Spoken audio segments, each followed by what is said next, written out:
Friends, భగవంతుడు ఉన్నాడా లేడా? ఉంటే ఎక్కడున్నాడు? ఎలా ఉన్నాడు? ఏ రూపంలో ఉన్నాడు? అని చాలామంది చాలా రకాల ప్రశ్నలు అడుగుతూ ఉంటాం కదా. మరి ఎక్కడున్నాడని నిరూపించాలి?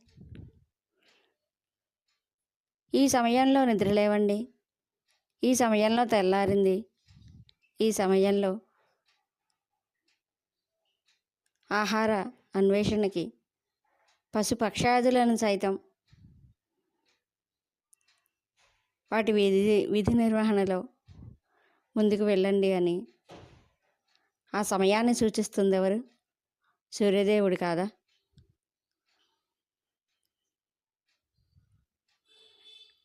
విశ్వంలో అద్భుతమైన విశ్వశక్తి ఉంది. దాన్ని మీరు గ్రహించి